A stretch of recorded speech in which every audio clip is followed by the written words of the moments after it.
Today's guest is Stephen Berney. Here's our job talk with a crime scene investigator.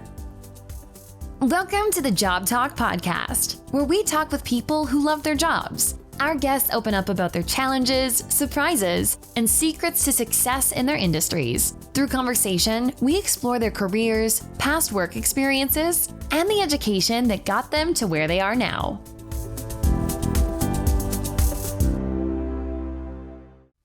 How accurate are television and movies when it comes to crime scene investigation? There's just a lot of things that are actually pretty darn accurate, and you kind of get surprised about, I guess, how well they portray the CSI aspect of the job. My wife, her guilty pleasure is CSI Las Vegas, and it just rebooted.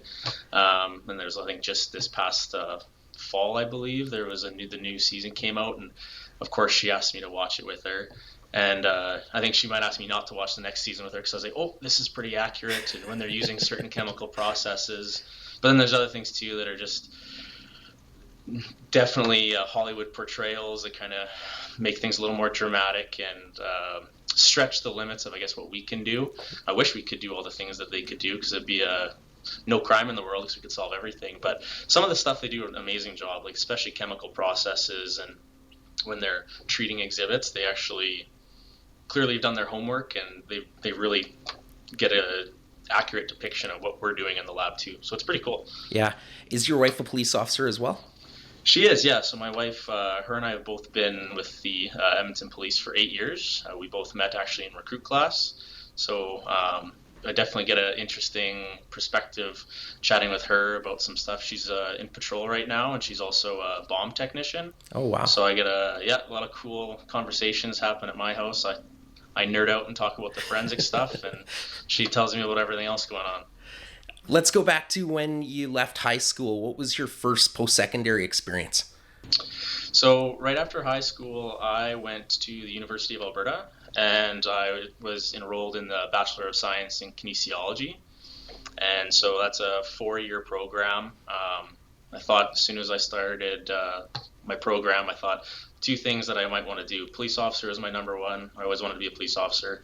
Number two is if, I needed to do something else, or whichever this didn't work out, is I wanted to be a physiotherapist. And typically kinesiology is that first stepping stone to kind of work towards the physio side. So that's my 4.5 year, because there's also a practicum involved with kinesiology. So okay, so you finished your degree at the University of Alberta. Did you immediately look to the recruitment for police? Did you jump into that?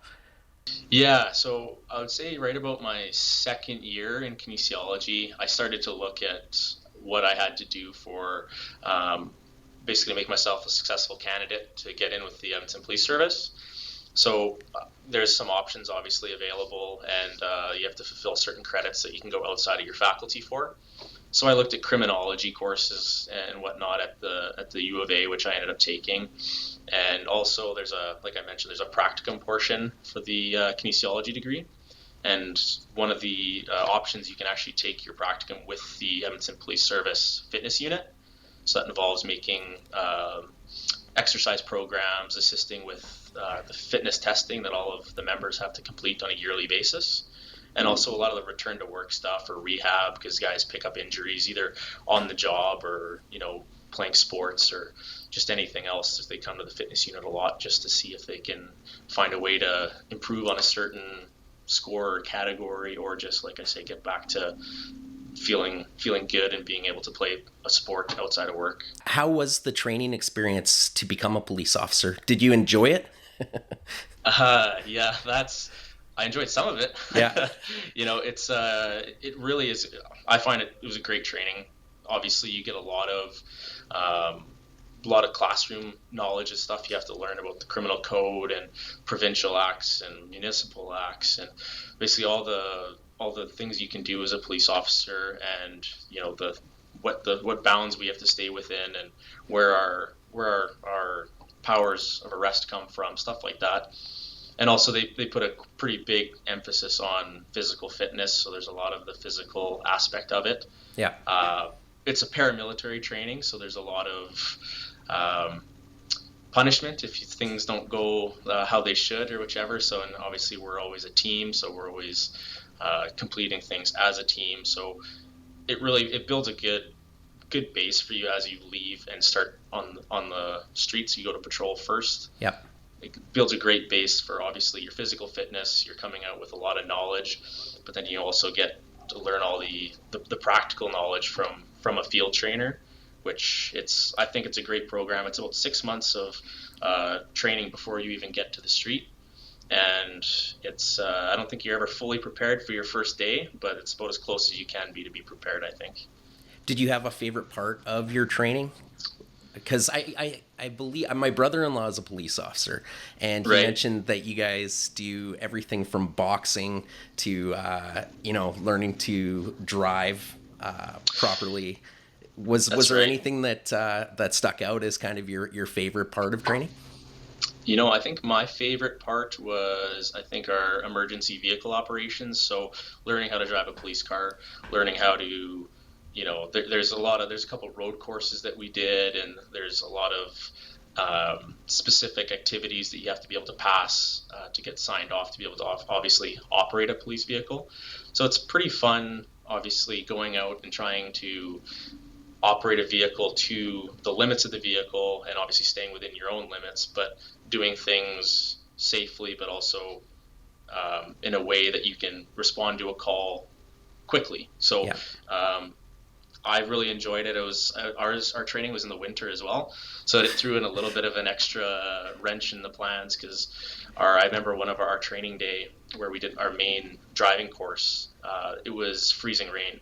Yeah. So trying to operate a police vehicle, and it was the old Crown Victoria as well. Yeah. So it's just the rear wheel drive, and you're getting a lot of sliding and fishtailing, and it's something it's good to learn in those conditions that are not very good, because then you obviously can apply that out to the streets where there's other vehicles and other things that you can't account for outside of the track, right? Yeah. So the driving was definitely a fun bit. You graduate and enter the force. You mentioned that you start off in patrol. I kind of want to gloss over it because I want to get into your current position as a crime scene investigator.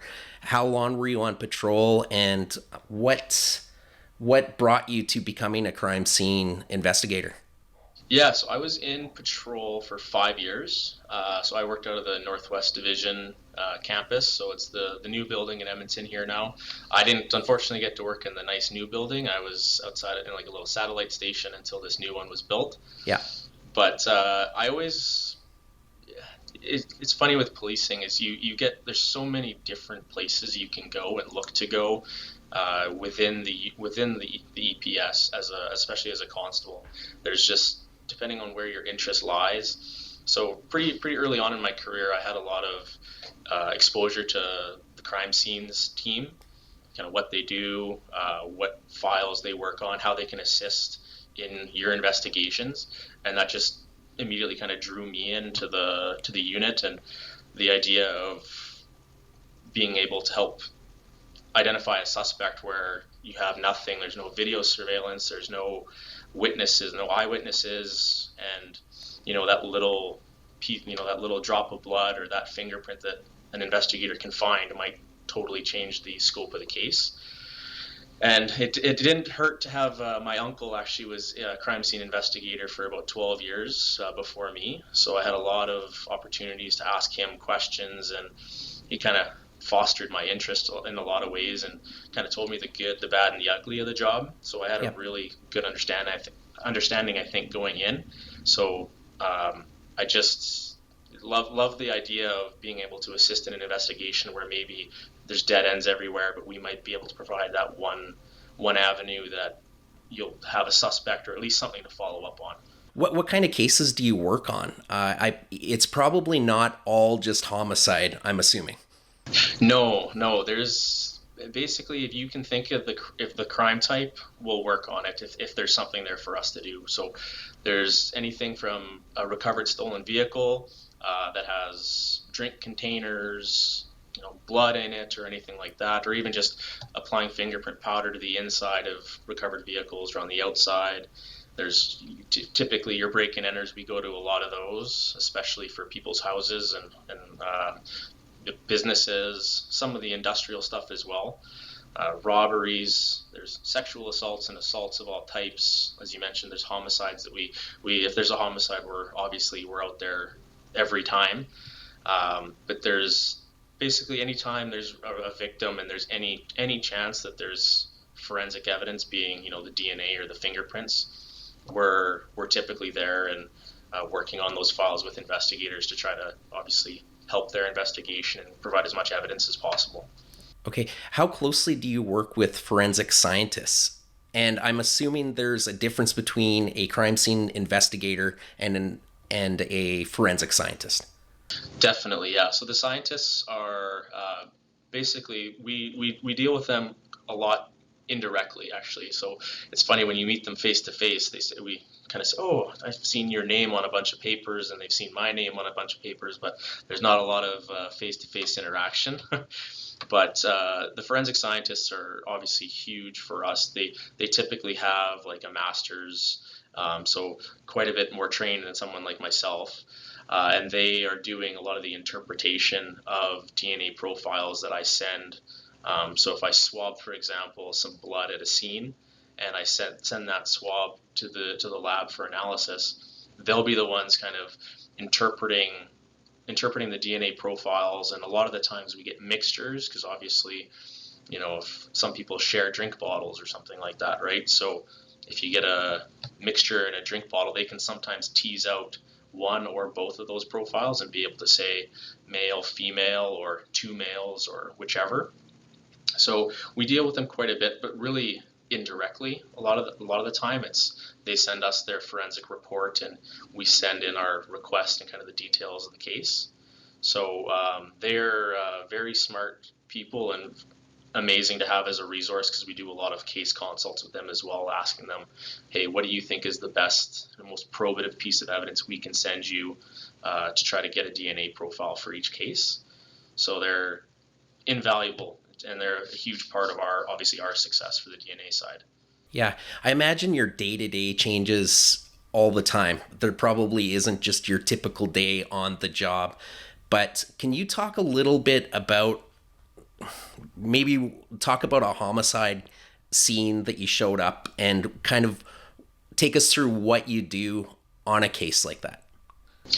Yeah, so you hit the nail on the head. Like, that's one of the things I love about the job is there's the typical day is whatever you just walk into the day and you don't know what you have on the docket. But so for a homicide, typically our supervisor, the sergeant of our squad, he'll get a phone call kind of notifying us of the investigation, and that's kind of where we start, and we kind of gather up and basically take notes on all the facts of the case so far. And there's obviously a lot of liaising with homicide detectives, the first patrol members on the scene. Basically anyone who's already been involved in the case will get that information either directly from that person, or typically the homicide detectives already have kind of a Cole's notes of everything that's happened so far. So typically we'll have a little bit of a briefing before we attend the scene, just to know, okay, maybe was there a weapon used, yes or no? Kind of what are we looking for? What type of scene is it? Is there, a lot of considerations. We have a lot of specialties within crime scenes as well, like bloodstain pattern analysts. Like, is that something we need to think about?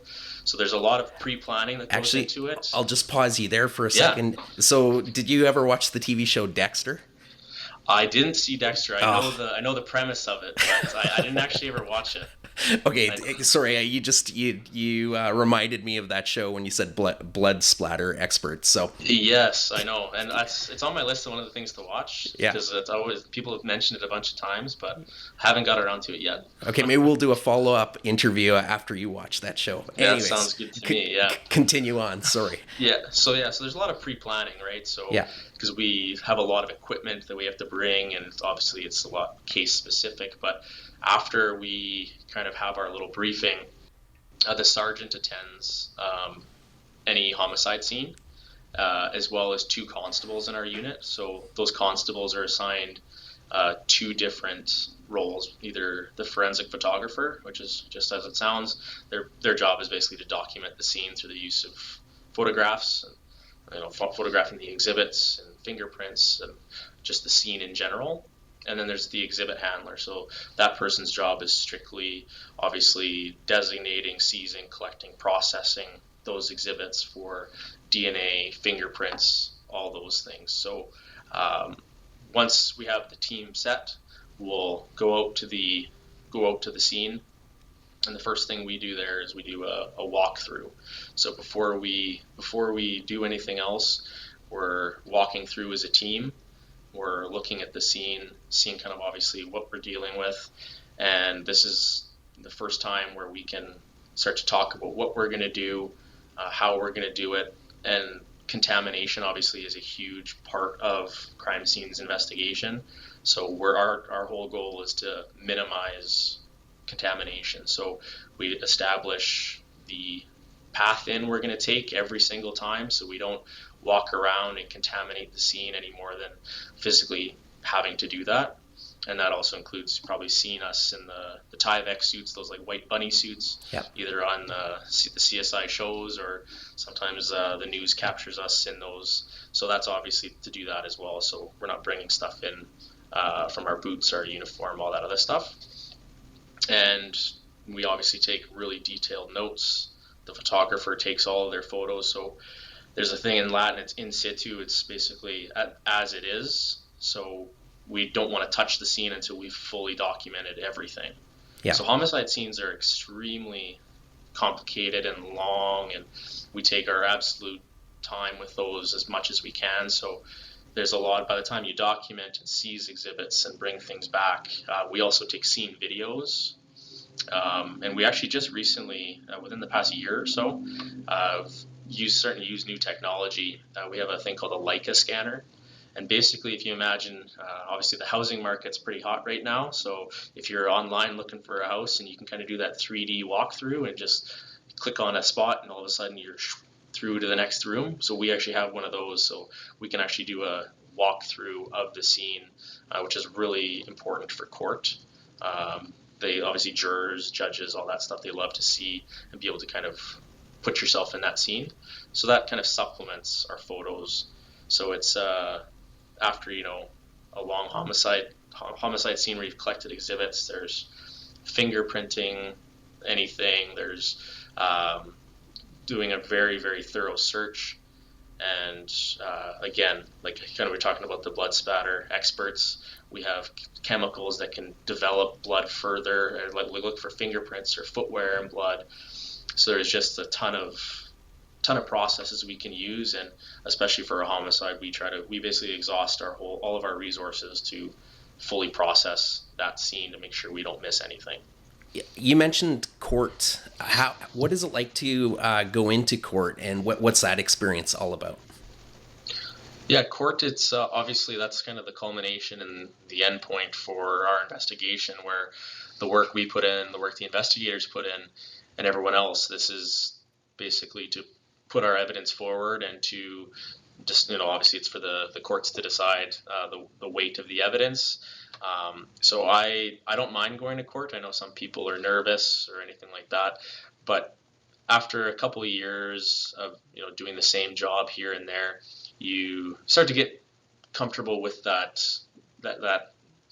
process of checking in with the Crown and kind of doing potentially like a pretrial conference or anything like that, and going up onto the witness stand and speaking to the evidence, getting cross-examined. I was definitely more nervous when I started because, again, it's a new thing you're doing, a new skill. I always want to do a good job and put my best work forward. So court, I actually enjoy going because it's a good experience, and it's the trier of fact is trying to weigh the evidence, and it's kind of like you see in TV sometimes. A little less, I guess, confrontational and controversial, obviously, because TV has to be a little more dramatic, but yeah. Pretty close to that. Yeah.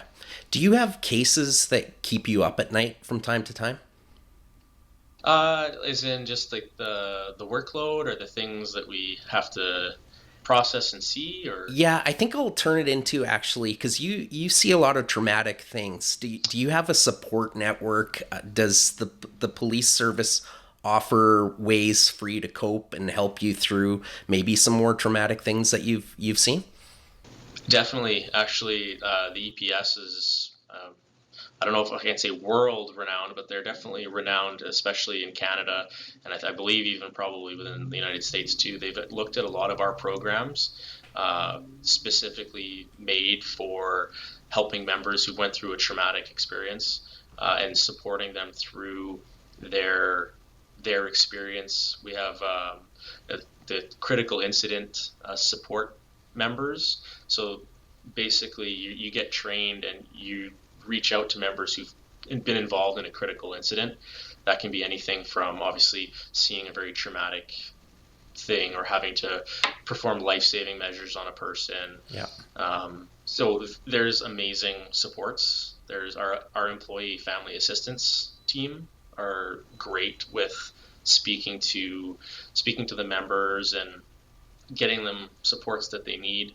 There's like psychologists and people like that we get to liaise with if required. Like we're always told that option's there, and I know some members really take advantage of that resource. And I mean, obviously, looking after your mental health is as important as your physical health, and I think we've all really learned that.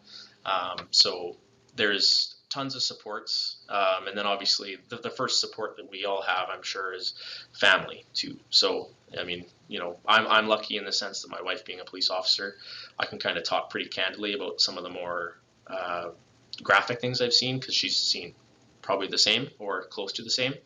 But having a good support system is at home is just as important as what the EPS provides us, which when you use those two together, it really helps with seeing some things for sure. Yeah. Do you guys actually see each other? Is this not a career where you're shift work? Yeah, you know what? We got really lucky. When we both came out of recruit class, we both went to the same shift pattern. We were working in different parts of the city, but we worked the same hours and we had the same days off. But that changed obviously when I came to forensics because the schedule was just a little bit different. But again, we got pretty lucky, and I had requested the forensics unit, if possible, to kind of put me in a certain squad that would allow me to see her the most. So obviously they do preach a good work-life balance, so they managed to accommodate me there. So that was quite good. But with all the training that we get to, one of the awesome things about forensics now is we used to have to go to Ottawa for 2 months to get trained. We're now doing that course here in Edmonton. So being in Ottawa for 2 months is quite a long time to be away from your loved ones. And we don't have any kids, but it was especially hard on people with kids. So having the course here, at least I was able to see her. But of course, she's a bomb tech, like I mentioned. So she actually ended up going to Ottawa for 5 weeks anyways. So that was, we spent a little bit of time away from each other, kind of doing courses and everything like that. But we just try to really work on the work-life balance side of things. But shift work, it's not ideal sometimes, but Yeah. we make the best of it. Can your days be quite long? Yeah, in forensics especially, I found, like you use a homicide for an example, once you start that investigation, if you're the crime scenes team on that file, you're on that file from start to finish.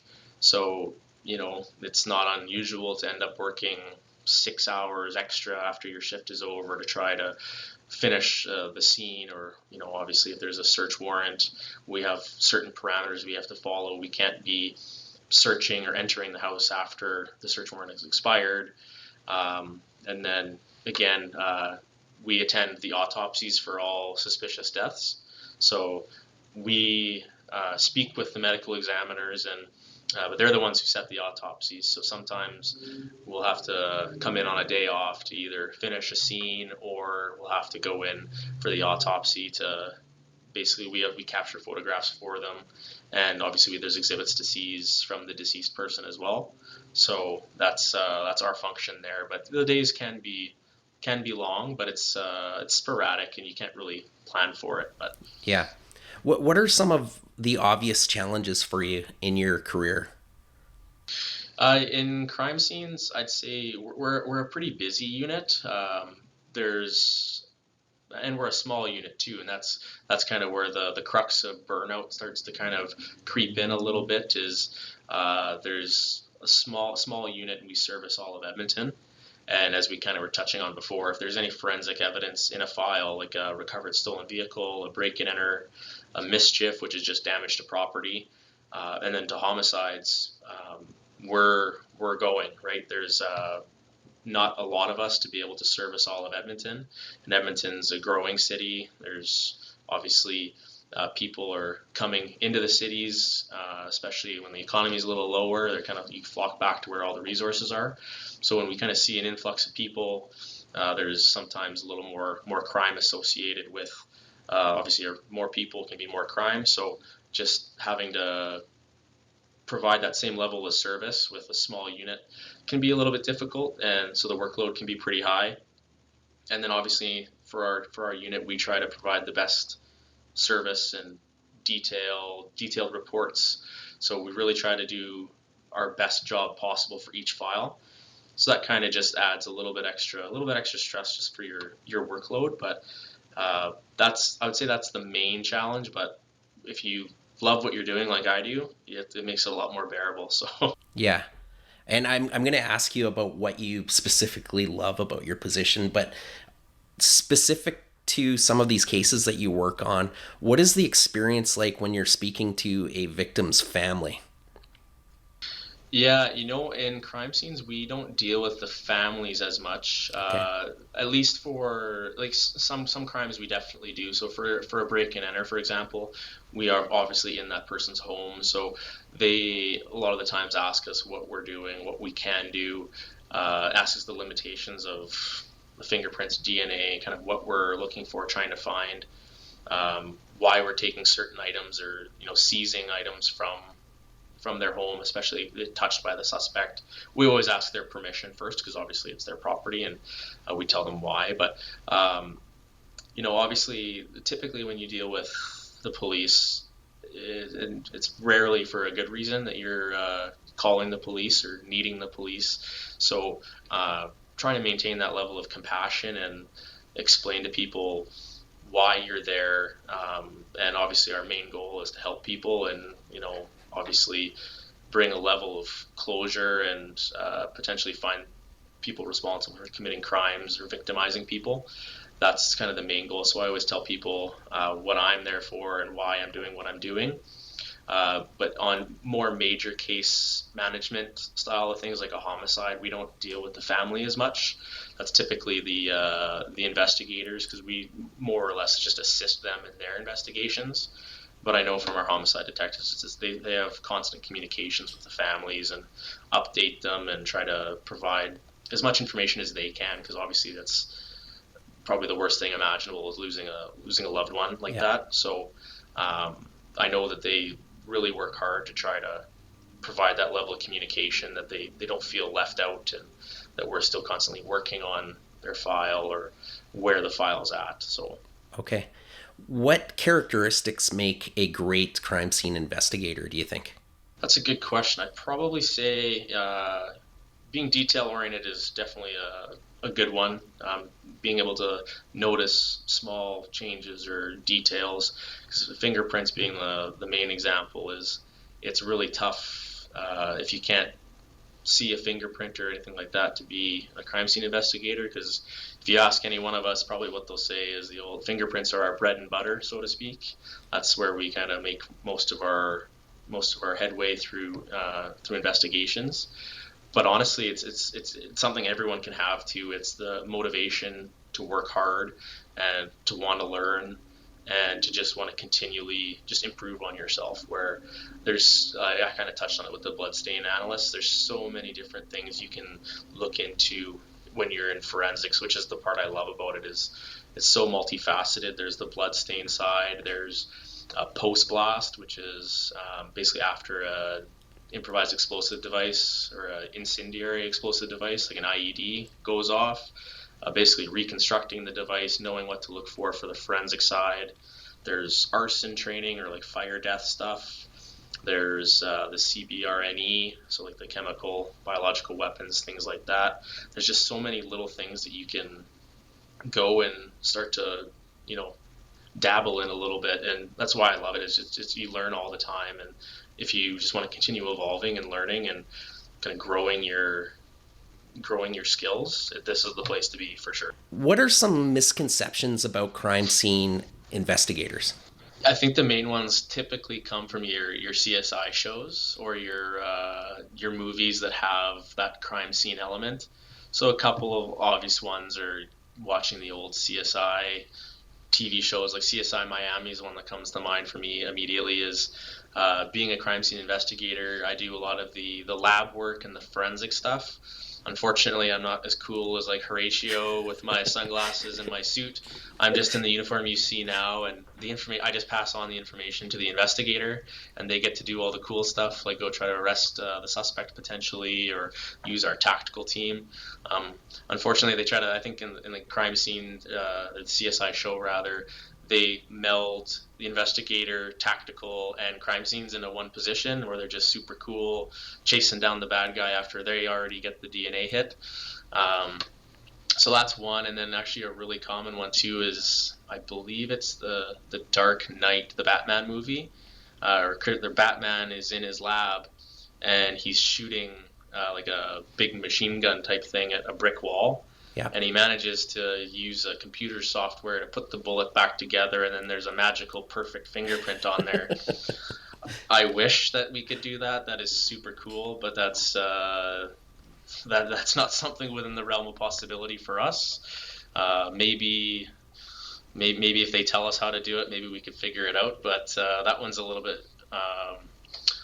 added movie effects, we'll say. But those are the typical ones, thinking that we could get a fingerprint off of anything no matter what it's gone through. So yeah, and the fact that they solve these cases usually in 60 minutes. That's going to say too, is I would love if I could get DNA results within the last half hour of my episode, my little TV show. But typically, the lab, our CMP lab, the forensic scientists you talk about, we have a lab here at Edmonton, but I believe there's only 3 others for the RCMP. Quebec has their own and Ontario has their own, but the rest of Canada basically has 3 labs to use. So you can imagine all of the crime and all the forensic evidence that's just going to the lab. It takes a little while for them to sort through all the evidence and get the results back to us. Yeah, I'm just as you were speaking to that, I was thinking about some of the more darker crime shows or movies, like the movie Seven. Can you talk about any experiences you've had while on an actual crime scene, in an actual crime scene? Yeah, so Seven, I've seen Seven. It's a pretty good movie for sure. Obviously deals with quite a few homicides there. Working on a homicide scene, it's pretty obviously it's very interesting and you're very focused. So sometimes still you kind of get in that moment where when you're working around a person who's deceased, it's not normal. It's not a normal thing to see someone who's so still and obviously deceased.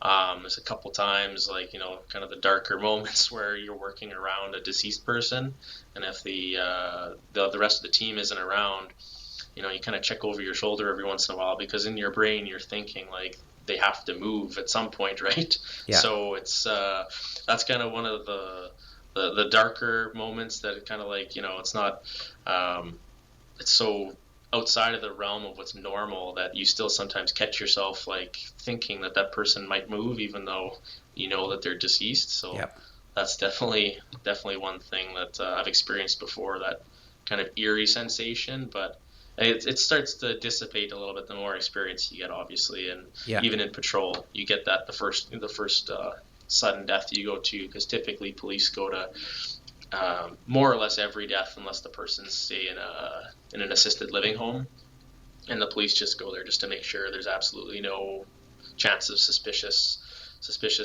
foul play, anything like that. So you start to get that a little bit early in your career, and then obviously you just deal with it a little more in the crime scenes. Yeah. I know I mentioned I didn't have a lot more questions for you, but has there been lighter moments for you that stand out?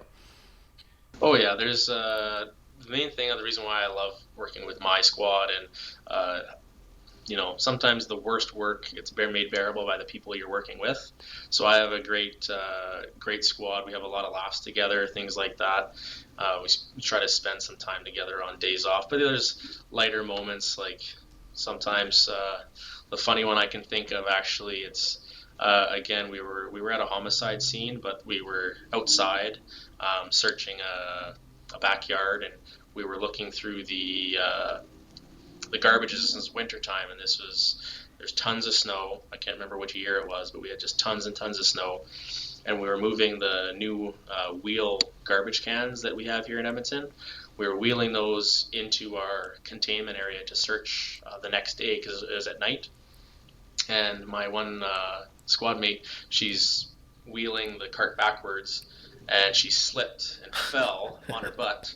And obviously, that was the funny part. But then the cart fell on top of her, and the lid very slowly opened, and all the snow that was sitting on that thing hit her right in the face.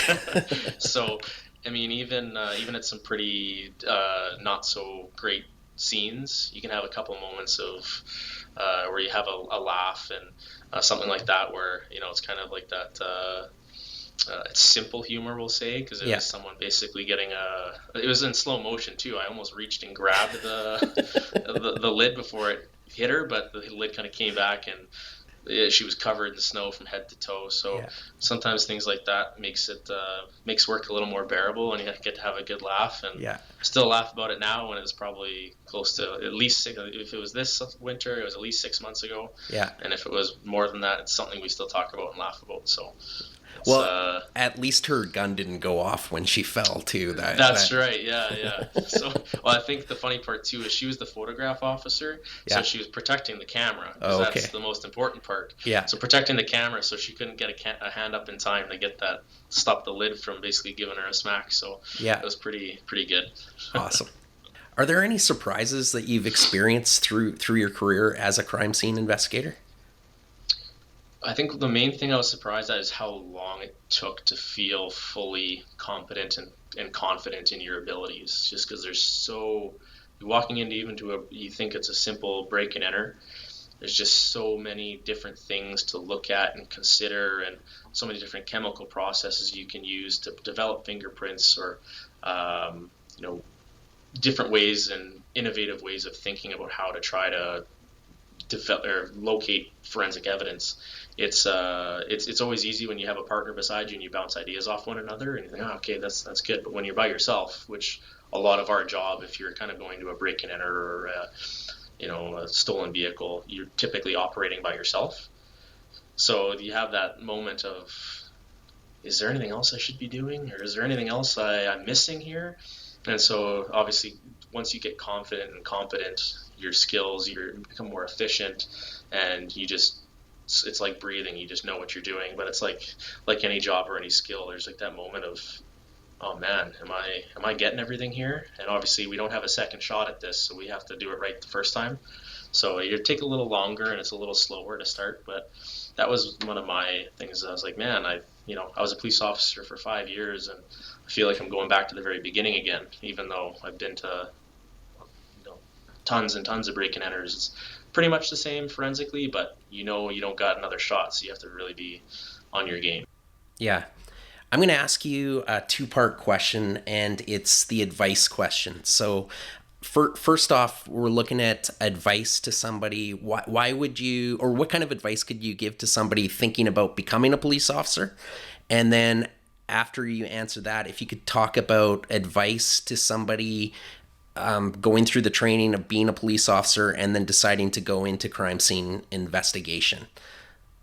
For the police officer bit, there's obviously, I'm a big proponent to do your homework and research it a little bit. There's so many different options for info sessions, obviously, that the EPS holds to kind of talk about what it's like to be a police officer.